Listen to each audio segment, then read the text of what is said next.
जैसे ही आप ये पढ़ाई पूरी कर लेते हो आप बन जाते हो लॉयर, जिसको शॉर्ट में AIBE एग्जाम कहते हैं। NLU में आपके पास ये ऑप्शंस होते हैं कि आप इन पांचों डिग्री में से कोई भी डिग्री ले सकते हो, either BA LLB, BSc LLB, BCom LLB, BTech LLB, BBA LLB। 8 to 20 lakh per annum तक लीगल ऑफिसर का पोस्ट की जॉब की सैलरी होती है। मीडिया में आपको यहाँ पर अच्छे जॉब अपॉर्चुनिटीज निकल के आएंगे जो कि लीगल जर्नलिस्ट की फील्ड आपको प्रोवाइड कर सकती है। Hello everyone, welcome to PW law वाला। I am advocate Mansi Jain.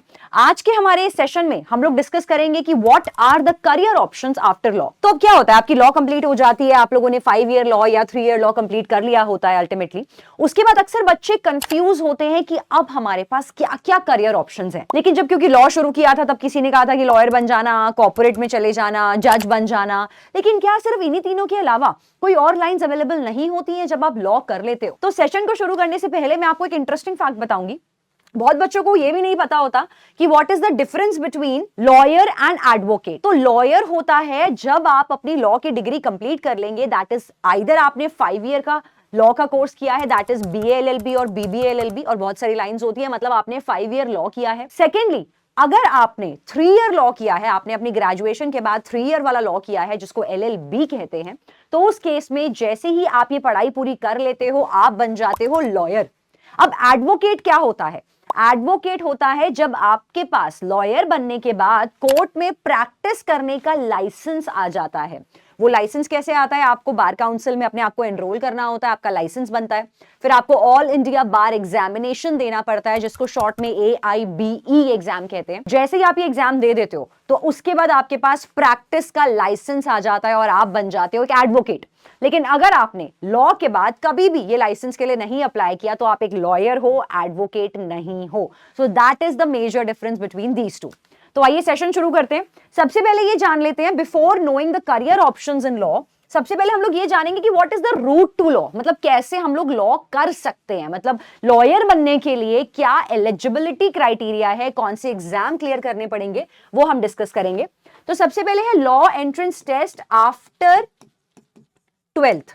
अगर आपने 12th के बाद ही मन बना लिया है कि मुझे लॉ कंप्लीट करना है, मुझे लॉ की डिग्री हासिल करनी है, मुझे एडवोकेट बनना है, मुझे वकील बनना है, या मुझे फ्यूचर में जज बनना है, आपने 12th के बाद ये माइंडसेट बना लिया था, तो उस केस में आपको यहां पर ये वाले कुछ एंट्रेंस एग्जामिनेशंस हैं जिसमें से आप कोई भी दे सकते हो। यहां पर आपका जो क्लैट एग्जामिनेशन है वो आपके 22 NLUs को कवर करता है, पूरे 22 NLU, that is national law university, जो इंडिया में जगह जगह फैली हुई है। तो 22 NLUs कवर हो जाते हैं अगर आप क्लैट का पेपर लिखते हो। अगर आप ALIT देते हैं तो that is only for NLU Delhi. अगर आप NLU दिल्ली में अप्लाई करना चाहते हैं, वहां से अपनी लॉ करना चाहते हैं, तो आपको ALIT का एग्जाम देना होगा। Then you have SLAT. SLAT होता है सिम्बाइसिस लॉ स्कूल के लिए। अगर आपको सिम्बाइसिस लॉ स्कूल्स के लिए अप्लाई करना है, जैसे कि नोएडा में है, पुणे में है, तो आपको स्लैट का एग्जाम लिखना होगा। PULLB सिर्फ पंजाब के लिए होता है, पंजाब यूनिवर्सिटी के लिए होता है। IPU is the IP university के भी बहुत सारे कॉलेजेस हैं जो लॉ की डिग्री आपको प्रोवाइड करते हैं। IPU का पहले एक सेपरेट एंट्रेंस टेस्ट होता था, लेकिन अब जो आपका क्लैट का स्कोर है, IP यूनिवर्सिटी उसी को कंसिडर करती है और अकॉर्डिंगली काउंसलिंग के थ्रू आपका एडमिशन हो सकता है। जैसे ही आप ये कोर्स करते हो तो उसके बाद जैसे ही आप ये एग्जाम लिखते हो तो उसके बाद आप NLU में आपके पास ये ऑप्शंस होते हैं कि आप इन पांचों डिग्री में से कोई भी डिग्री ले सकते हो, either BA LLB, BSc LLB, BCom LLB, BTech LLB, BBA LLB। तो अक्सर बच्चों के डाउट्स आते हैं कि मैम अगर मैं ह्यूमैनिटी स्ट्रीम से नहीं हूं तो क्या मैं लॉ कर सकता हूं? क्या मैं साइंस फील्ड से था, मेरा बाद में मन किया कि मुझे लॉ कर लेनी चाहिए, तो क्योंकि मैं साइंस फील्ड से था, मेरे पास कोई भी यहाँ पे पॉलिटिकल साइंस का सब्जेक्ट नहीं था 12th में, मेरे पास लीगल स्टडीज नहीं था, तो मेरे पास लॉ रिलेटेड कोई भी सब्जेक्ट्स नहीं थे, तो क्या फिर भी मैं लॉ कर सकता हूं? तो यस, यहाँ पर हमारा लॉ राइट टू इक्वालिटी में बिलीव करता है, वो डिस्क्रिमिनेशन में नहीं बिलीव करता। तो अगर आप साइंस फील्ड से हैं तो आप BSc LLB कर सकते हैं, अगर आप कॉमर्स फील्ड से हैं तो आप BCom LLB कर सकते हैं, अगर आप ह्यूमैनिटीज फील्ड से हैं तो आप BA LLB कर सकते हैं, अगर आप फ्यूचर में मैनेजमेंट में जाना चाहते हैं तो आप BBA LLB भी कर सकते हैं। तो बहुत सारे ऑप्शंस यहाँ आपके पास खुल जाते हैं। बट ये वाले सारे कोर्सेज आपके 5 ईयर इंटीग्रेटेड कोर्स होते हैं जिनमें आपको ग्रेजुएशन प्लस लॉ की डिग्री साथ में 5 साल की पढ़ाई के बाद मिल जाएगी। अपार्ट फ्रॉम दैट, ये कोर्सेज करने के बाद अगर आप कोई छोटा मोटा डिप्लोमा कोर्स करना चाहते हैं, इतने सारे वेरीड लॉज हैं हमारे पास, किसी पर्टिकुलर फील्ड में अगर आप स्पेशलाइजेशन करना चाहते हैं तो आप डिप्लोमा कोर्सेज भी कर सकते हैं। बट ये जो डिप्लोमा कोर्सेज है ये आपके डिग्री कोर्सेज नहीं है, ये सिर्फ डिप्लोमा कोर्सेज हैं। तो कुछ मैंने लिस्ट में यहाँ पे प्रोवाइड किया है, इसके अलावा बहुत सारे एनथ नंबर ऑफ ऑप्शंस हैं जहां पे आप डिप्लोमा कर सकते हैं। सो फार सो गुड, इसमें आपका सारा आ जाएगा women studies and gender justice पे, साइबर लॉ पे, बिजनेस लॉ पे, टैक्सेशन लॉ पे, कॉर्पोरेट लॉ पे, क्रिमिनल लॉ पे, कंज्यूमर प्रोटेक्शन के सर्टिफिकेट कोर्सेज हैं, आईपीआर के सर्टिफिकेट, इंटेलेक्चुअल प्रॉपर्टी राइट्स के सर्टिफिकेट कोर्सेज होते हैं, business law, insurance law, taxation law and so on. तो इस तरीके से आपके पास बहुत सारे डिप्लोमा कोर्सेज का भी ऑप्शन है। अगर आप किसी और फील्ड से हैं तो डिप्लोमा कोर्स भी अलग से कर सकते हैं। अगर आप लॉ में डिग्री लेना चाहते हैं तो 5 ईयर का होगा, लेकिन ये सब कुछ होगा आफ्टर 12th। सेकेंड रूट, कभी कभी बच्चों को लगता है कि यार 12th के बाद आपने ग्रेजुएशन कर ली, किसी भी फील्ड में आपने ऑनर्स कर लिया, प्योर कोर्स कर लिया, आपने इंजीनियरिंग कर ली, आपने ज्योग्राफी में ऑनर्स कर लिया, आपने पॉलिटिकल में कर लिया, इको में कर लिया, या कुछ भी आपने, या फिर बीकॉम कर लिया, उसके बाद आपका मन किया कि यार एडवोकेट बनना है, लॉयर बनना है, इट्स अ गुड फील्ड, तो यहां पर भी आपके लिए करियर अपॉर्चुनिटी अवेलेबल है और आपके पास लॉ करने का ऑप्शन भी अवेलेबल है। तो लॉ एंट्रेंस टेस्ट जो होते हैं आफ्टर ग्रेजुएशन, ऐसे बहुत सारे लॉ एंट्रेंस टेस्ट हैं जो आपको देने हैं अगर आप अपनी ग्रेजुएशन कर चुके हो। तो यहां पर आपको LLB डिग्री के लिए अप्लाई करना पड़ता है, which is a 3 year course. अब डिफरेंस यहां पे ये होता है कि अगर आपने 12th के बाद अपना मन बना लिया था तो आपका टोटल 5 साल की पढ़ाई होगी, 3 साल लॉ भी हो गया, उसमें ग्रेजुएशन भी हो गया। लेकिन अगर आपने 3 साल की ग्रेजुएशन पहले कर ली थी या आपने 4 साल की इंजीनियरिंग पहले कर ली थी, उसके बाद अगर आपने अपना मन बनाते हो लॉ के लिए तो आपको 3 साल का कोर्स करना पड़ेगा। तो ड्यूरेशन की बात करें तो LLB करने पे थोड़ा लंबा ड्यूरेशन होता है, लेकिन अगर आपने 12th के बाद मन बना लिया तो आपका 1 साल बच जाता है। इसके अलावा कौन कौन से एग्जाम्स हैं जिनके थ्रू आप लॉ एंट्रेंस टेस्ट दे सकते हैं? इसमें आपके एग्जाम्स आ जाते हैं जैसे कि पीजी क्लैट, तो क्लैट का एक यूजी लेवल होता है, एक पीजी लेवल होता है, तो इसमें आपका पीजी क्लैट आ जाता है। इसके बाद आपका सिम्बाइसिस का भी एंट्रेंस टेस्ट होता है। सिम्बाइसिस आपको 5 ईयर लॉ भी प्रोवाइड कराता है और 3 ईयर लॉ भी प्रोवाइड कराता है। DU दिल्ली यूनिवर्सिटी का एंट्रेंस टेस्ट होता है LLB का। आंध्र प्रदेश लॉ सेट, मतलब ये सिर्फ आंध्र प्रदेश की यूनिवर्सिटी में एडमिशन के लिए है जहां पे आप 3 ईयर लॉ कोर्स कर सकते हो। इसके अलावा महाराष्ट्र का MH सेट होता है और MH सेट भी आपको 5 ईयर लॉ के लिए भी आप MH सेट लिख सकते हो, और साथ साथ अगर आप 3 ईयर लॉ करना चाहते हो बाद में तो भी एक MH सेट का एग्जाम होता है जिसके थ्रू महाराष्ट्र की यूनिवर्सिटी कॉलेजेस में आपका एडमिशन हो सकता है। Now discussing the career options after law. क्या क्या करियर ऑप्शंस है मेरे पास, कौन कौन से करियर की अपॉर्चुनिटीज खुल जाएंगी अगर मैं एक बार लॉ कंप्लीट कर लूं? तो बेसिक से तो सभी को पता है, एडवोकेट सबको पता है, लेकिन लोगों को ये नहीं पता कि सैलरी ऑप्शंस कितने बढ़िया वाले होते हैं इस फील्ड में। तो यहां पर अगर हम एडवोकेट की बात करें तो एक एडवोकेट में भी एक लेवल होता है, जैसे जैसे आपकी प्रैक्टिस बड़ी अच्छी चलती रहती है, आपके पास 10 ईयर प्लस का एक्सपीरियंस आ जाता है, तो आप सीनियर एडवोकेट भी बन सकते हैं। और एडवोकेट की अगर मैं सैलरी की बात करूं तो एक एडवोकेट की सैलरी में पहली बात तो आपके पास 2 ऑप्शन है एडवोकेट बनने के बाद, कि आप चाहें तो एडवोकेट से लिटिगेशन में जा सकते हैं, दैट इज आप कोर्ट में प्रैक्टिस कर सकते हैं। कुछ बच्चे कोर्ट में प्रैक्टिस नहीं करना चाहते तो उसके लिए उनके पास कॉर्पोरेट लॉ का भी स्कोप होता है। यहां पर कॉर्पोरेट लॉ में आप किसी भी कंपनी के लिए एज अ लॉयर काम करते हैं, आप कंपनी को रिप्रेजेंट करते हैं, उनके लिए ड्राफ्टिंग करते हैं, कन्वेंसिंग करते हैं, मीडिएशन का काम करते हैं, आर्बिट्रेशन का काम करते हैं। तो कॉर्पोरेट लॉ में भी आपके पास काफी फील्ड्स अच्छी होती हैं। अगर हम लोग सैलरी की बात करें तो यहां पर आपकी जो सैलरी होती है वो कॉर्पोरेट लॉ में that varies from 4.5 to 20 lakhs per annum. इस काफी अच्छी सैलरी रेंज है, काफी अच्छा रेम्यूनरेशन है। लिटिगेशन में भी अगर हम लोग बात करें तो एक average salary 5 to above limit तो कुछ है ही नहीं, लैक्स पर एनम, कोई अबव लिमिट नहीं है, क्योंकि जितने भी सीनियर एडवोकेट्स हैं, अच्छे अच्छे एडवोकेट हैं, वो पर हियरिंग के 1 लाख रुपीस भी चार्ज कर सकते हैं। तो एक बेयर मिनिमम आपका 5 लाख पर एनम होता है। अपर लिमिट की तो कोई बात ही नहीं है, सब कुछ आपकी कला का खेल है, आपके स्किल का खेल है। इसके अलावा बात करें तो आप किसी भी कंपनी के लीगल एडवाइजर बन सकते हैं, आपके पास ऑप्शन होगा उन कंपनी को एडवाइस करने का उस केस में। तो जब कभी भी अगर आप किसी कंपनी के लीगल एडवाइजर की जॉब करेंगे तो वहां पर आपके पास लीगल एडवाइजर के भी जो एनुअल पैकेजेस होते हैं वो 7 से लेकर 30 लाख पर एनम के बीच में रहते हैं। तो यहां पर भी अच्छा रेम्यूनरेशन है। टीचिंग की बात करें तो आप अगर LLM की डिग्री, टीचिंग के लिए एक बेयर मिनिमम LLM की डिग्री प्लस PhD मांगते हैं लॉ के अंदर। अगर आपके पास PhD नहीं है तो आप UGC नेट का एग्जाम भी क्लियर कर सकते हैं, जो टीचिंग लाइन के लिए बेनिफिशियल रहता है। तो आप कॉलेज में भी एज अ प्रोफेसर लग सकते हो, आप स्कूल्स में भी एज अ लॉ के टीचर लग सकते हो, तो आपके पास टीचिंग अपॉर्चुनिटीज भी खुल के आती हैं।